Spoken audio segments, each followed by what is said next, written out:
saacadihii ugu dambeeyay waxaa baraha bulshada qabsaday muuqaal yar oo laga duuba diyaarad soo dhacayso deedna warbaahinno badan oo ay ka mid yihiin Guardian, Al Jazeera, BBC, CNN iyo Reuters ayaa waxay durbadiiba bilaabeen inay falaqaynayaan dhibaatadii ka dhalatay shilkaasi diyaaradeed iyo wixii sababay kolkii hore iyadoona caalamka oo dhan uu ka argagaxay qasaarihii ka dhashay dhibaatadaasi.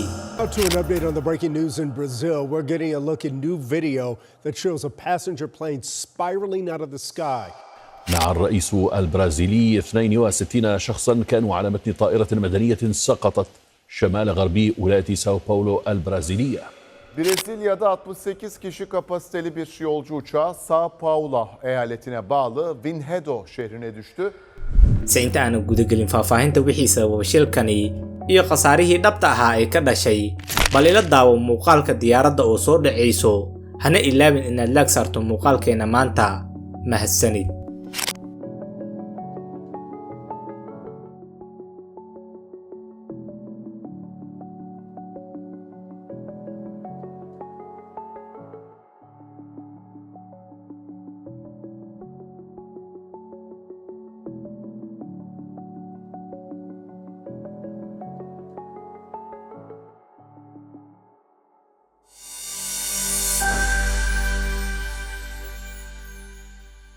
saacadu kolkay ahayd bariga Afrika 1:22 daqiiqo ayaa hal mar waxa magaalada Vinhedo ee gobolka São Paulo ee dalka Brazil ku soo dhacay diyaarad ka timid magaalada Cascavel ee gobolka koonfureed ee Paraná 62 qofood waxaana daqiiqadaasi loo bixiyay daqiiqadii aamuska maadaama ay hal mar magaaladii oo dhan shibtiri ayna 57 rakaab ah iyo 4 ka mid ah shaqaalaha diyaaradda uu wadnahoodu joojiyay shaqada.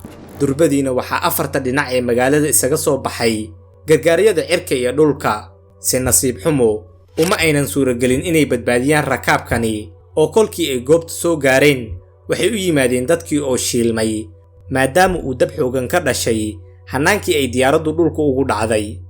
diyaaradani oo ka soo kacday magaalada Cascavel una jeeda garoon ku yaala São Paulo ayaa muddo safareedkoodu ahaa 2 saacadood oo kaliya.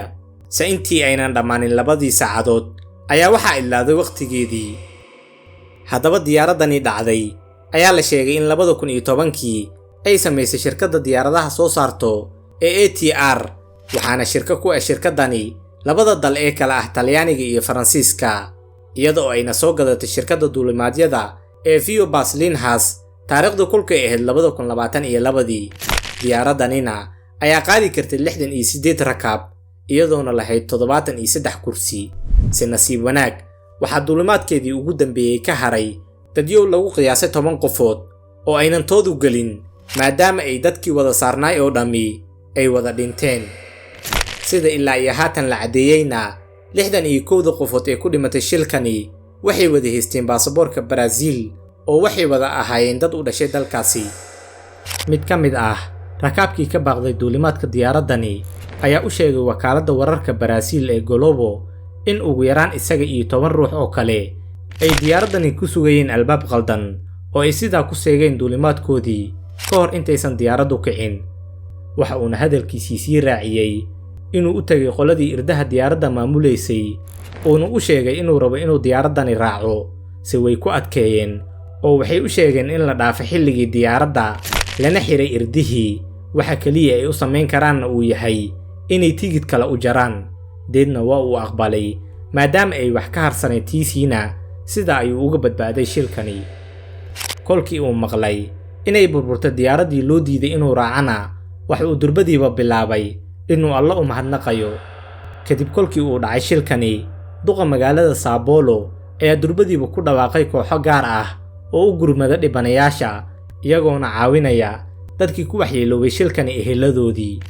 afhayeenka magaalada oo ka hadlayay dhacdada shilkani diyaaradeedna waxa uu sheegay inaysan jirin qof ku waxyeeloobay xaafadii ay diyaaraddu ku soo dhacday si kaliya ay dhibtu ku eg tahay in diyaaraddii ay burburtay 61 qofna ay ku dhimatay weliba gurigii ay diyaaradani ku soo duldhacdana uu dambas noqday.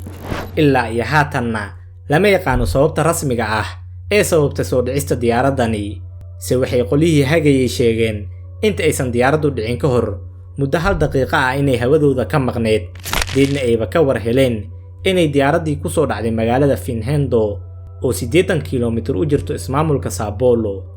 dhanka kale sida laga soo xigto website-ka Flight Radar diyaaradda ayaa hawada ka kacsanay 17,000 oo feet ka hor inta aysan soo dhicin deedna 2 daqiiqo gudahood ayay ku timid 4,000 oo feet iyadoona 10 ilbiriqsi weliba soo jaraysa wax ka badan 250 feet deedna waxay lumisay GPS-kii oo qadka ayay ka baxday. maantana dalka Brazil waxay u tahay maalin madow waxaana madaxweynahoodu ku dhawaaqay 3 maalin oo baroor diiq ah looguna duceynayay dadkii shilkani ku geeriyooday. ugu dambeynna haddii aad halkaan nala soo gaarteen la jirkiina farxad ayay noo tahay saaxiibayaal inta aan barnaamijka xigay kaga kulmi doonana waxaan idinkaga tegaynaa dunidu waa dulqaad dadaalkuna waa muhiim.